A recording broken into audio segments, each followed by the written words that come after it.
Hey there, Bloomin' Beauties. Welcome back to my channel. Today's video is a very good one. I had so much fun making this soap and I could not wait to edit this video and upload it to YouTube so that you guys can see this wonderful creation. So in today's video, I am making a sweet potato and pumpkin pie soap. And there is a huge debate on whether sweet potato pie or pumpkin pie is better. So I decided to just merge them together and create one soap. Just to add my 2 cents, me personally, I think that pumpkin pie is not that bad, but I do believe that sweet potato pie is better. But anyways, I added my sweet potato and my pumpkin juice into my distilled water. And here I am adding my sodium hydroxide flakes into my funneled pitcher.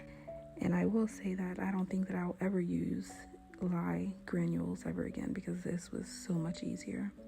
So in the last clip, I took my bowl of fat, so that had my butters and my oils in it, and I brought it to the stove, melting it down using the double boil method.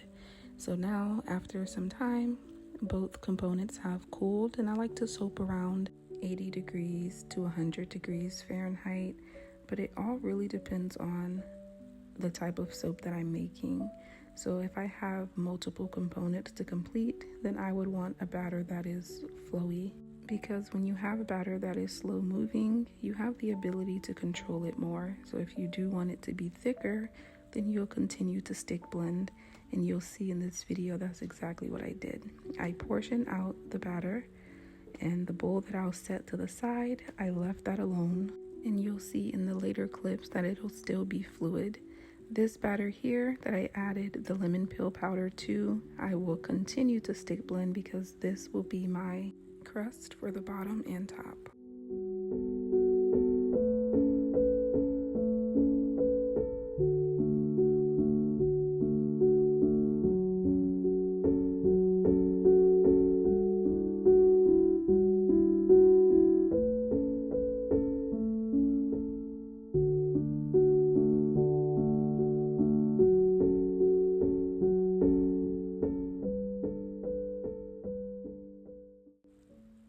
The reason for me adding lemon peel powder to my batter, because I've used this technique before, is so that the batter looks more like a dessert. So if you ever seen a cookie, there are little specks in it from different ingredients that you use. So I use that lemon peel powder to give my pie crust that sandy look that I was looking for.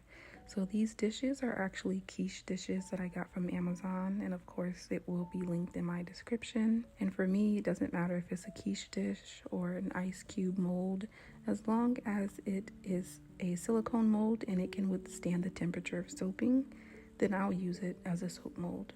So I poured in the first mold, and I didn't like how fluid it was. I did thicken up the batter more, and I thought that this looked nice while I was editing the video, but you'll see the next few clips that I actually dumped it all out and then I remolded it.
admit, although this crust making process was extremely fun, an alternative to doing this would be to use soap dough.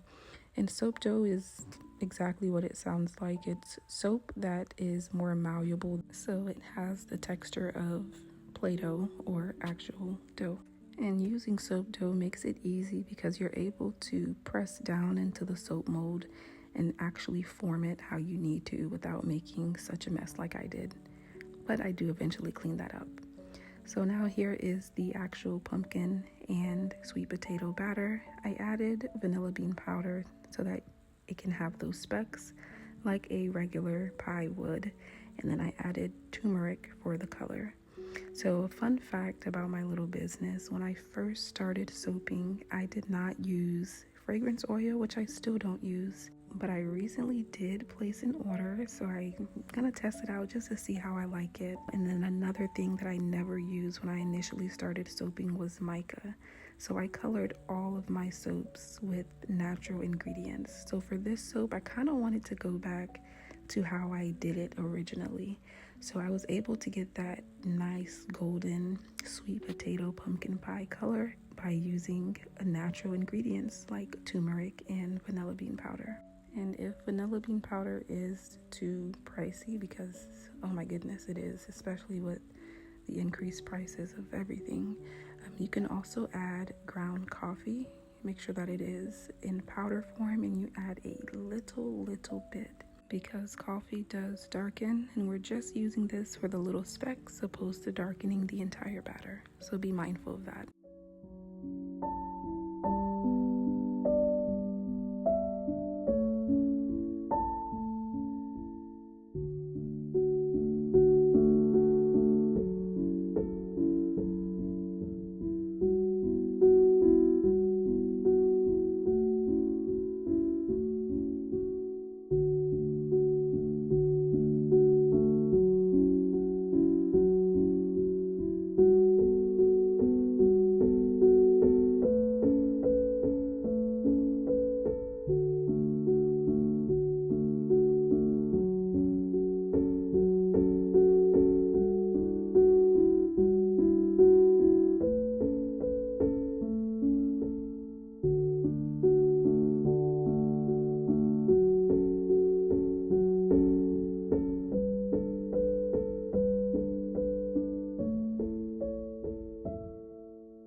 So as y'all saw, I did not have enough batter for the remaining two, so I improvised and decided to scrape the mold, take the mixture to make the crust.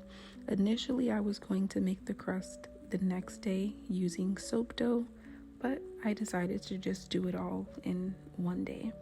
So this batter had not set up fully, which is why you see those squiggles going into the batter. And then you'll also see it right here as I'm piping. It goes straight to the bottom because it had not set yet. And at the end of the video, I will do the soap cutting of that particular soap, and you'll see that the whipped cream did go to the bottom. Something to note, I did make a separate batter for this white whipped cream because I didn't want any specks to be in the whipped cream like the first one you all saw. So I did make some separate batter to make that. So now I'm going to pipe the crust onto the soap. So enjoy this portion of the video.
So exhibit B of why I use lemon peel powder when I'm making these soap desserts is because of those specks that it gives the soap. It gives it more dimension and it makes it look more like a dessert. In the last few clips, some of the pies were extra messy, so here I am scraping off the excess, and I use this excess as the crumbles for when I cut into the soap.